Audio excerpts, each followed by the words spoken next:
Hello everyone, I'm Jay, your instructor at Everything Cloud Platform. All the videos in this channel are filled with real life scenarios and relevant technical implementation like I promised in my opening video. These videos are going to help you get ready for smart and efficient work as platform, cloud, SRE, DevOps engineer. Today's topic is host your website on Apache Webserver in GCE. Here are the steps that we'll be following. We'll create a VM from GCP Console. We'll SSH into the VM. We will use some Linux commands to do some quick validations on our VM. We'll open the firewall ports to make sure that the web server is accessible from the outside world. We'll validate our Apache web server by running a few commands.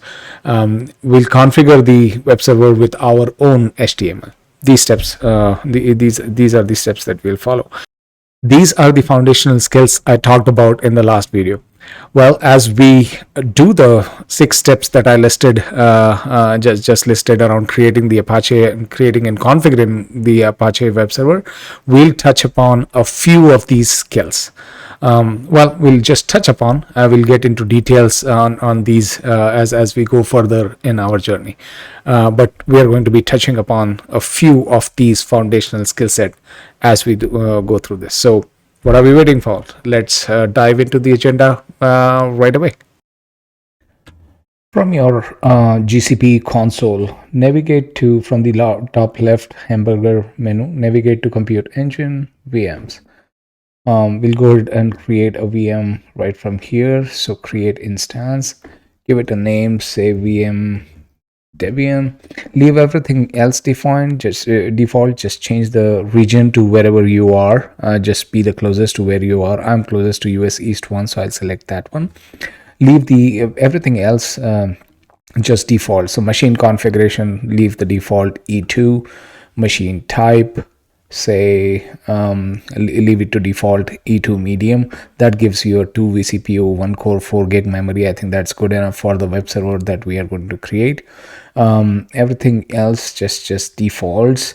This is an important one. We are going ahead with Debian. You could very well go ahead and change this to CentOS, Red Hat, or whatever operating system you want to work with.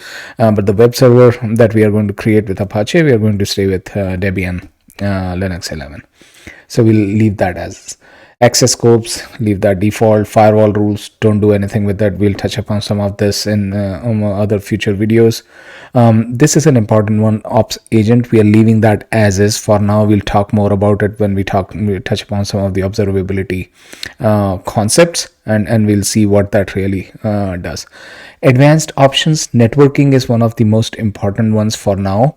All we are doing right now is we are adding a tag called web server.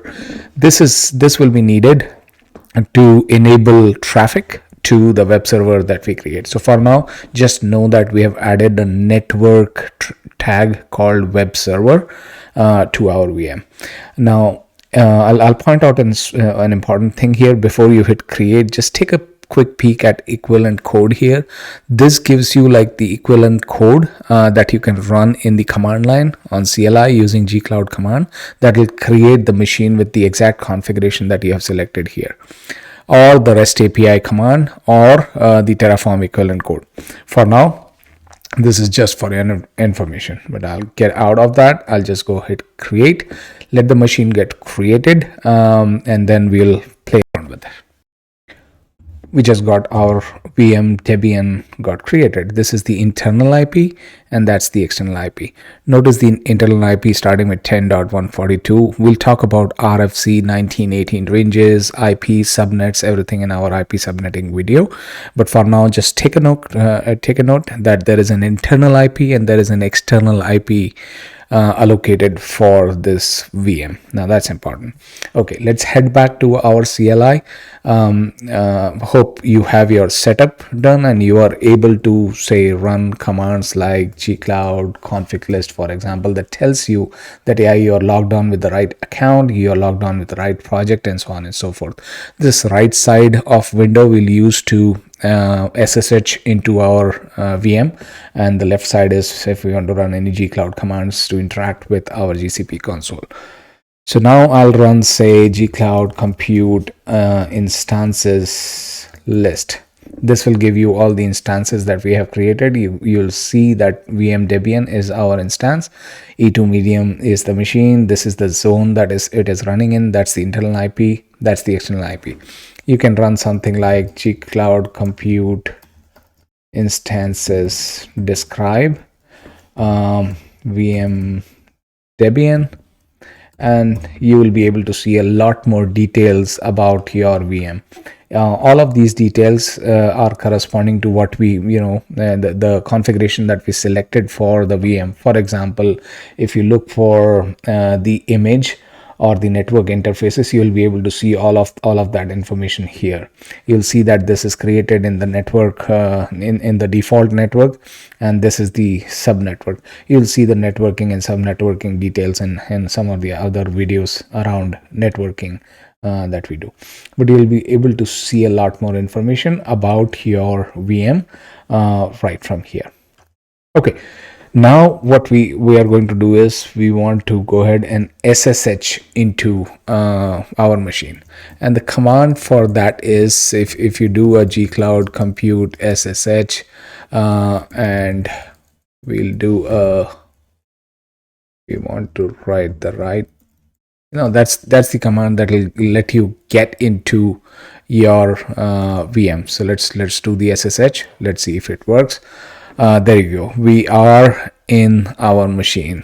So if you do a quick pwd, that shows you that you are in your home directory in that VM. Do a quick general ctl.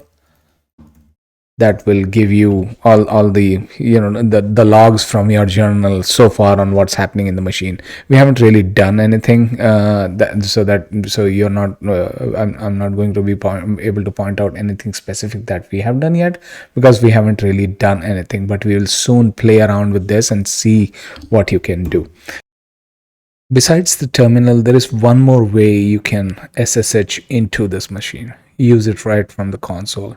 So if you do the SSH, let's see the process of how you SSH into the VM from console. So when you select that button, it will ask you to authorize, and once you authorize, you will be into the machine from console as well. I'll say authorize, and this will go through the there you go. So you are in the machine. Notice that this is SRE terminal from here. I'll just make it bigger. Now that we are SSH'd into the machine from two places, what I'll do is I'll SSH into this machine from the left side, the white terminal screen as well. All right, so we have SSH'd into this machine. So notice from the left hand side as well. So notice we are logged on or SSH'd into this machine from three places: the white terminal, the beige terminal, and our GCP console as well. Right now, a quick word on some of the Linux commands. We will run some quick Linux commands for your quick information here. On the left hand side, the reason I logged on was I want to run this journal ctl command, journal ctl. Now before I run this command, just a quick tip on Linux. Any command that you need to find out what that command is, do a man for manual on that command. Say a command, I want to know what this command is. So if I do a man journal ctl, that just tells me what that command is for. Like this is used to query the contents of systemd, right? So that's what that is. For example, if I do a man who, that tells me that it shows me who's logged on. So just a quick tidbit. So what I'm going to do is do a journal ctl -f is for follow. We'll keep this open on the left hand side because this keeps on giving you what happens on that machine, and that's important, and you will see some of this here. So let's do a quick say if I do something like this. Run this command on the same machine. See what you see. See this? So we just echoed testing journal ctl entry ... and that message just showed up in at the journal.ctl, and notice this journal.ctl demo. That's the tag that we listed in here, right? So we just used the systemd cat -t journal t demo, that command basically, and we just posted a message in the journal.ctl, right? That's how you use the systemd cat command to really throw entries in journal.ctl, right? An important file here. So we'll just keep this running here. Now what you can do is just do a quick test on your a Linux machine. We'll just run some commands. Say if I say systemctl, that shows me all the all the processes running on the machine, right? That's what that shows me. If I do a quick host name, VM dev host name is giving me the host name of the machine. Say if I run who, that shows me who all are logged in on the machine. Like right now, you know that we have logged in from this side, and that's the 2 entries for this J that you're seeing, and this SRE terminal guy is our guy from here. So if I run, say, what if I run the same command? So if I do a message from SRE terminal, right? If I do this and take a quick peek at this here, see that message from SRE terminal? That's what we got from that SSH, right? So that's how journal.ctl is working. Let's take a quick peek at some of the other commands that you run. Whoami is J here. If we run that command here, guess what that will give you? Yeah, SRE terminal, right? And you can run some more quick commands here. You run a date, you run a uname -a, that gives you all the details of what this machine is. Note that we were in Debian, that's what that is showing you. Host name -i, for example, that gives you the internal IP, right? So if I do a gcloud compute instances list, that gives you this very machine that you are in, right? Okay, fair. I'm not able to run this machine, this command from the server itself, because there are some permissions that we will need to configure, and that's for later. But if I run the same, you can take a quick peek at the machine right here. That's 1042.0.4. That's the machine IP. That's what you were seeing here, right? And you can run some other quick commands like free command, that gives you the available memory. Top is an important command for any Linux machine that helps you track all the processes running on the machine. And if you're trying to troubleshoot anything, that's one of the important commands that helps you with that.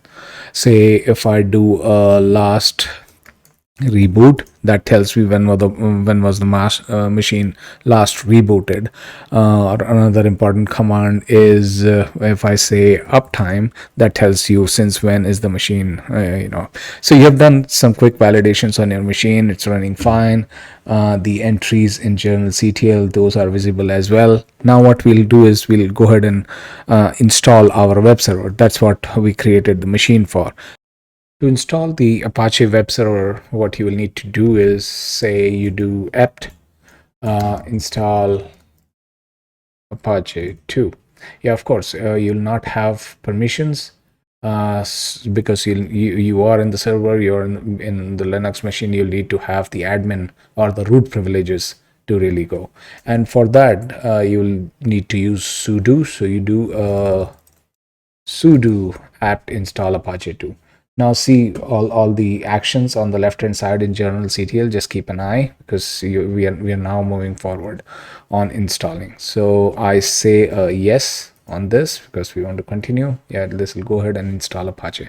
Now notice I used apt command. That's the package manager for Debian.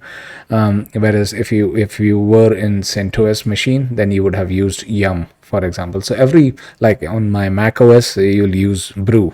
Typically homebrew is the package manager. So keep in mind, and we'll have some videos around that in future. Okay, we have our Apache web server running now, and the way we figure that out is A couple of things. So let me do a systemctl. That's the command I showed you that gives you all the processes that are running. If you do a quick peek on, say, if I do a grep Apache, you see that? Yeah, that is running. That's our Apache 2 service that's running. And the way you figure that out is if I were to say do something like this, status, you are querying the status of your Apache service, and that's telling you this is active, right? So a quick checks that we run now, our Apache is installed and we are in. And if you know Apache, do your googling around on if you want to get deeper into how Apache is configured, you'll need to, that will be a whole another session. But for quick validations, what I'll do is if you get into this, that's where you have your index.html, where and that's how you get your page, the web page from. So you just query the var www html folder, and that's your index.html. So if I do a quick curl localhost, see that page comes up, right? This is the web server page that gets served. And now let's do this. Let me cd into the var www html folder. Let me do an ls, that's our index.html. Let me do a quick cat on the index.html. Let me do this, right? That's our index.html. Let's try and access our web server from the browser. So if I, from the server, we just did a curl localhost, and this says this brings up the web page perfectly fine. So this shows that our server is up and running. Now let's see if we are able to hit it, right? If I copy this external IP, if I paste it here, I should be able to really see the machine, but nothing is coming up here. So let's do some troubleshooting and find out why. So at this point, what I'll do is let me exit out of this general CTL and let me exit out of this so that I get back to my laptop. So I'm back on my laptop now here. And we are trying to troubleshoot why this web server is not accessible. So let me do a gcloud compute instances list so that I can get the internal and external IP. If I ping this external IP -C3, see what happens? Yeah, I'm able to ping. That means the machine is accessible. But if I do a curl on that, that does not come up. So this just tells you that, yeah, the machine is accessible, but you're not able to get to the web server. That means there is something to do with the firewall ports. Yes, there is indeed something to do with the firewall ports. Now let's take a quick peek on the existing firewall ports. Okay, let me bring up these. Now if I look at these, so these are the default firewall rules. None of these is actually opening up the HTTP or HTTPS traffic to the VMs that are created in our project yet. For that, we will need to create one firewall rule, and we'll go ahead and quickly create that. There will be some detailed sessions around some of these firewall rules and everything that you will see here. But for now, we'll go ahead and create this quick firewall rule that will open up traffic to our machine. Before I run the command, I want to make sure that this variable is set up. I'll use this project ID variable in the command. So that project ID variable is set to the correct project, and just make sure that is the case. Now what I'll do is create a firewall rule. Gcloud compute, see that project ID? Yeah.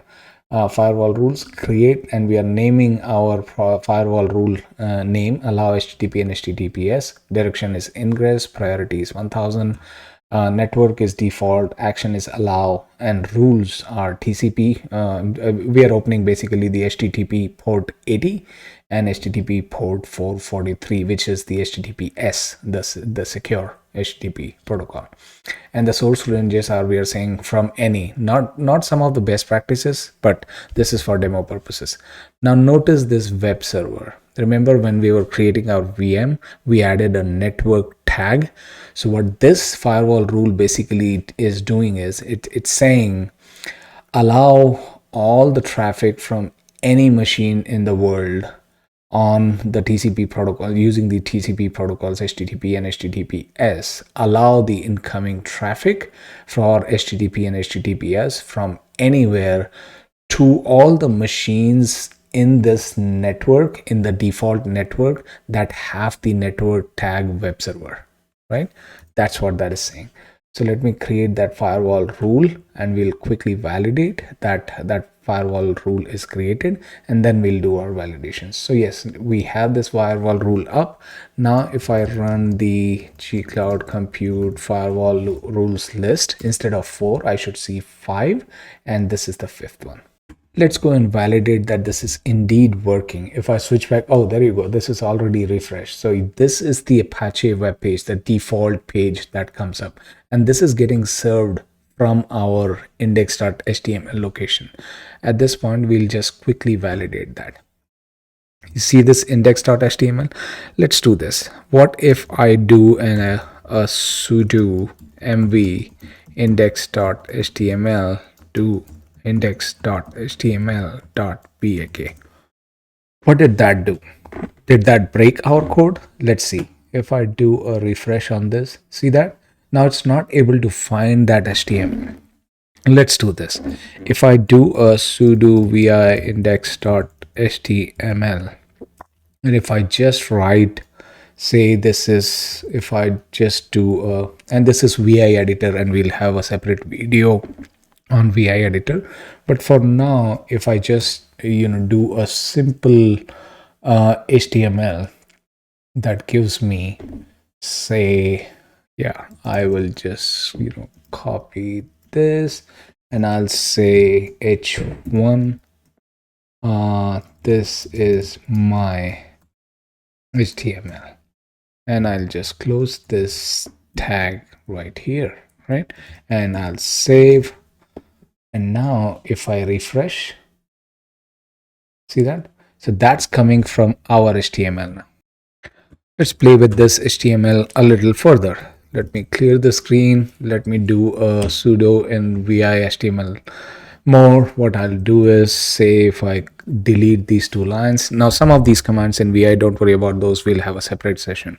For now, notice the importance of you knowing one of the existing Linux editors.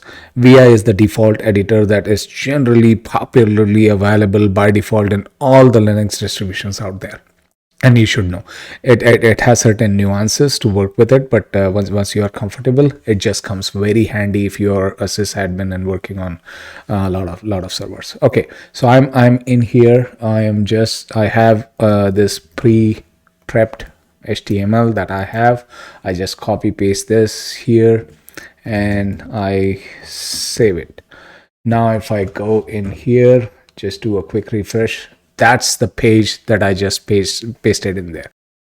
Let's quickly play with our HTML a little bit further. I just noticed that this is incorrectly saying Debian. Debian is correct, but I think in the title it's saying CentOS. So let's go about editing it. So if I do, I come in here and I edit this to say Debian, and if I just save, I think this is saved. And this should tell me, yeah, this is updated. Now notice that this is just saying IP address, this is saying host name. Let's replace these with actual variables for all of these 4, and notice that this button is not working. We'll make this work as well. Let's do a quick few changes there. So say we'll use one command called SED, and I'm just giving you some quick bits on how you play around in Linux on your web servers, so that you can then apply this knowledge to really, what you might be doing on the job.